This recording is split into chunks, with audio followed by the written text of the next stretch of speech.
Hey everyone, welcome to the Gospel of Ezekiel. In today's video topic, we're looking at faith in Jesus to walk on water. Now this is the story in Matthew chapter 14 verse 22, and it's just after Jesus feeds the 5,000 with the loaves and the fishes. So it says in verse 22, immediately Jesus made the disciples get into the boat and go on ahead of him to the other side while he dismissed the crowd.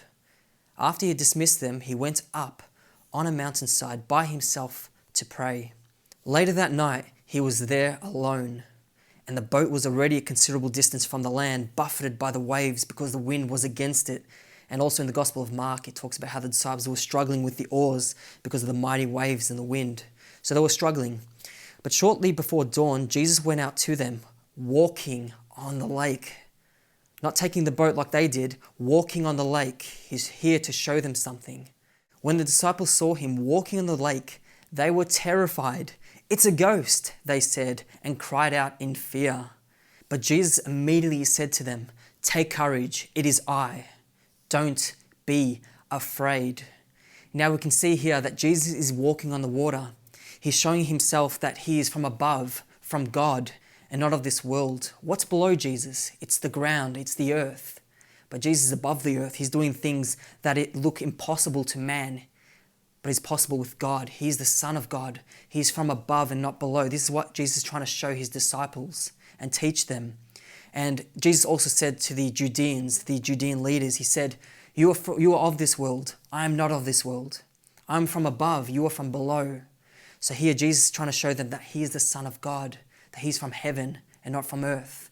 And that we too, we have an inheritance waiting for us from above and not from this earth. We live out our time here as foreigners, as it says in the book of Peter. We're foreigners. We're not of this world. We're like Jesus. We're from above because we have faith in him. We believe in him, who he is and what he has done for us. And because we believe in him and receive him, he gives us the right to become children of God, not born of human will or a husband, but born of God, born of spirit, from above and not from below. But Jesus immediately said to them, "Take courage, it is I. Don't be afraid." "Lord, if it's you," Peter replied, "tell me to come to you on the water." So here Peter is making an act of faith. He's saying, if it is you, Jesus, then I know that all things are possible with you. And I'm going to have faith to walk out of this boat, out of my own strength, and have faith to come to you so that I may also walk on the water. "Lord, if it's you," Peter replied, "tell me to come to you on the water." So Jesus said, because he loves us, "Come," he said. Then Peter got down out of the boat, walked on the water, and came towards Jesus, which is what God wants from us, to walk towards Jesus by faith. But when he saw the wind, he was afraid, and beginning to sink, he cried out, "Lord, save me." Immediately Jesus reached out his hand and caught him. "You of little faith," he said, "why did you doubt?" So here Jesus is trying to teach Peter that, Peter, you were found in Christ. Before the creation of the world, God has called us to be children of God, and that those who have faith in Jesus are from above and not from below. Why are you doubting? Stand on the water with me. You were found before the creation of the world. And it says in the Bible, in Ephesians, even before he made us, God loved us and chose us in Christ. God decided in advance, before the foundation of the world, to adopt us as his own family by bringing us to himself through Jesus Christ. And also in Ephesians chapter 2 verse 6, it says, God raised us up with Christ. When we got baptized, he raised us up with Christ and has seated us with him in the heavenly realms in Christ Jesus. So that's where we belong. We're people of faith. We're people above, not people below. Jesus calls us to walk on water with him, to have faith. When the winds and the waves come against us, tell them to hush in the name of Jesus. Tell them to be still. Have faith, rebuke them. This is the authority that Jesus gives us because God has made Jesus ruler over the whole world. So we have the authority in the name of Jesus to rebuke everything that comes against us. And by doing that, our faith increases. He increases our faith. He prunes us because he loves us.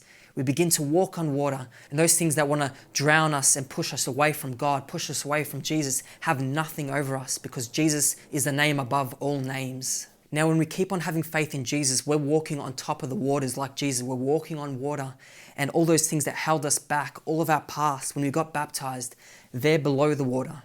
We stand on top of them. We're above them. It says in Micah chapter 7 verse 19, before Jesus came, you will trample our sins under your feet and throw them into the depths of the ocean. And this symbolizes baptism, friends. Baptism, when you made the good confession to leave your past behind, when you went to the water, that's where your past remains, underneath the oceans, into the depths of the sea, where Jesus has held them for your sake, that you may become children of God. And when you come out of the water, you're that new creation, born of God, born of Spirit. And this is what Peter says, that out of God's great mercy, he has given us a new birth into a living hope through the resurrection of Jesus Christ from the dead, into an inheritance that never perishes, spoils, or fades. This inheritance is kept in heaven for you. So Peter is saying that we're above, we're from above and not from below. We're called to walk on the water and not to drown by the winds and the waves, not to be pushed off track, pushed off course, but to see Jesus, the one who loved us and died for us, and to keep going by faith and being strengthened by the grace of Jesus in our hearts every single day. And when we do that, then God, through Jesus, gives us strength to walk on the water, not by might, nor by power, not by the oars of the boat that we're in, but by stepping out of faith through the Holy Spirit that gives us strength, that gives us knowledge, that gives us peace and joy to finish the will of God that he has set for our lives. Now remember, who are the people of faith? Who are the people above the water and who are the people below the water? Well, remember with the story of Noah. He was building the ark. People were mocking him, ridiculing him. What's the point, Noah? What are you doing? They were drinking, they were eating, they were living their lives to this world, their evil passions and desires. They were fulfilling their own will, their own desires. But Noah was a man of faith. He listened to the voice of God. He put God's words into practice. He built the ark and God gave him the strength. The angels were helping him to build that ark. It was all by faith. We set our hearts on things above where Christ is seated at the right hand of God. Everyone else was on the ground. They were below the waters. But Noah was above the waters, a man of faith where there is life. And that's what God wants for you. He wants you to be above the waters in Christ Jesus and not below where your past remains, where your past dwells. And I know that, there's circumstances in your life every single day. There is waves that come against you. There's winds that try to push you off course, off your faith. Whether it's in your workplace or in your daily life, God wants you to keep having faith in Jesus and remembering that you are seated in Christ in the heavenly realms. That's where you belong, and that's where Jesus is coming back to take you. So again, when Peter saw the wind, he was afraid, and beginning to sink, he cried out, Lord, save me. And that's okay. When you get knocked off track sometimes, when you get knocked off course by the winds and the waves, cry out to the Lord and he will restore you. He'll restore you to himself and he'll give you strength to stand again on the water. So keep on having faith, keep believing, keep reading the word, keep worshiping, keep praying in quiet places, because all of these things feed the Spirit and they'll give you strength to keep on walking on water. So in verse 32, when they climbed into the boat, the wind died down. Then those who were in the boat worshipped him, saying, Truly, truly you are the Son of God. And that's what Jesus is trying to tell us, that we're children not born of flesh, not born of this world. We don't do the things of this world, but we live by faith in Jesus Christ. We're children from above. So that's it. That's the gospel of Ezekiel, and faith in Jesus to walk on water. God has called you to be his children, and that's how we live out our time here on earth. And so that we will not be ashamed when Christ Jesus returns, but that we'll have full boldness in the one who loves us forevermore. Be blessed, my friends, in Jesus' name.